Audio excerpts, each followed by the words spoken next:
The Boy Who Lived by Louise Cholton. Chapter 5. In Memoriam.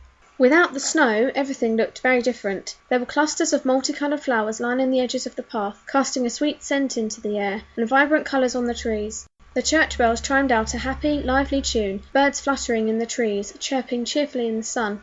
When Harry reached the kissing gate at the entrance to the graveyard, he closed his eyes, taking in the peaceful, jolly sounds, which made him feel lighter than he had felt since he could remember, as if all the cares of the world had been lifted from his shoulders. And it was in this moment that Harry felt a reassuring hand on his shoulder, gentle and loving. He opened his eyes and turned around expectantly, only to find the empty square his only company. He concluded that it must have been because he felt so close to his parents.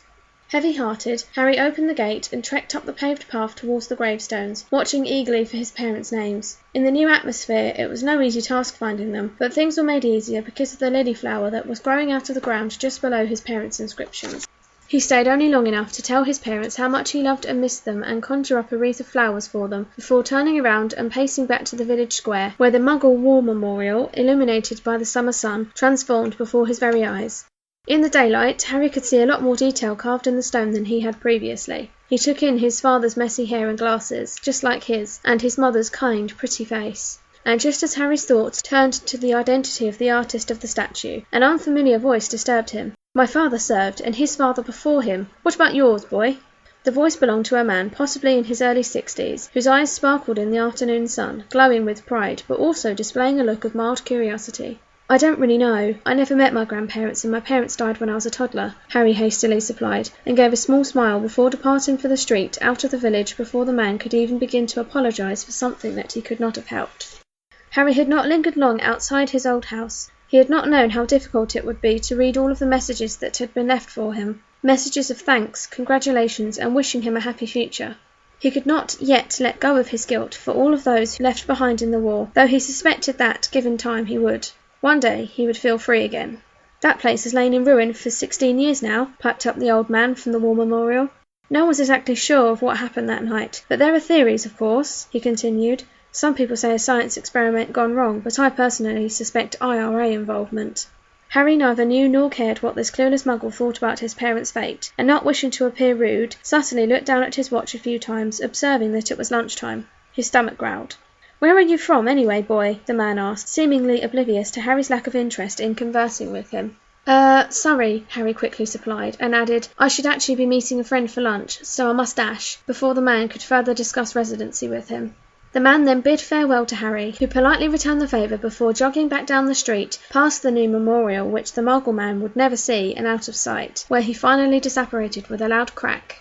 On Harry's arrival at the Burrow, lunch was served, much to the satisfaction of Ron, who was not used to waiting so long for food.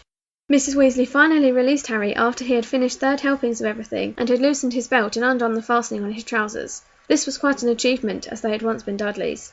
Sharing the meal table with Ron had not been a pleasant experience. He had been sure to communicate his loathing to Harry by shooting scathing looks in his direction. But they were wasted on Harry, who barely even acknowledged Ron, preoccupied by other things that needed to be done. It was only once Mrs. Weasley had cleared Harry's plate away and he was about to get up from the table that Harry looked over at Ron and tried to give Ron a warning about what was about to come. Unsure of exactly what he was actually doing, Harry was not sure if he was doing any good, and stopped. Knowing how Ron would react, Harry asked Mrs. Weasley where he might find Hermione. And whilst Harry felt a shred of sympathy for Ron, who was muttering to himself with balled fists, Harry knew that right now it was more important to find Hermione. He would fix things with Ron later. As he headed off for the garden, which is where Mrs. Weasley suggested she may be, Harry saw Ron skulk off upstairs, likely to stew in jealousy and rage. Heavy-hearted, Harry progressed outside in pursuit of Hermione.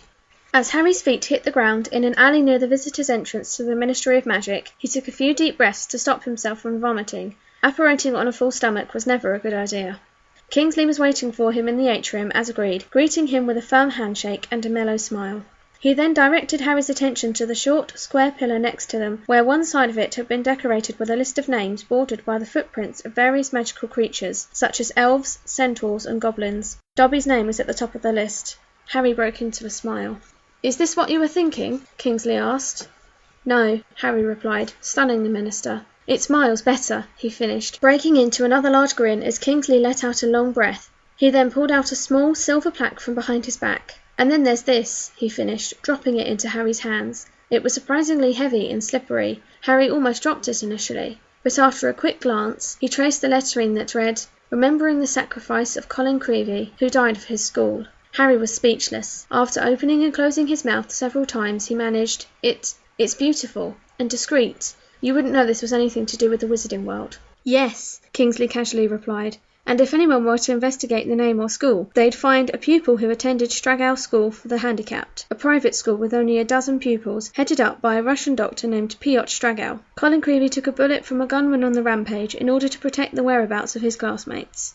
And if they were to visit the address, they would find a run-down house occupied by a sharp old lady who doesn't suffer fools. She's likely to beat them until they promise never to return."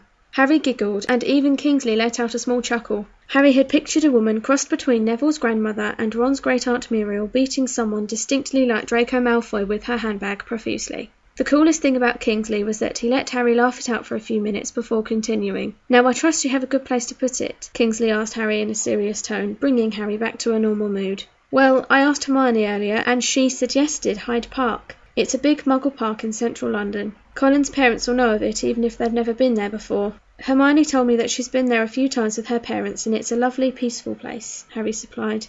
"Excellent. I'll leave you to place it somewhere nice but fairly secluded. Whilst I trust my security to do its job, I'd rather not test her too many times." He smiled. "Good night, Mr. Potter," he finished with a wink. "Good night, Kingsley," Harry replied before heading to the lift that would take him back onto the Muggle street above him.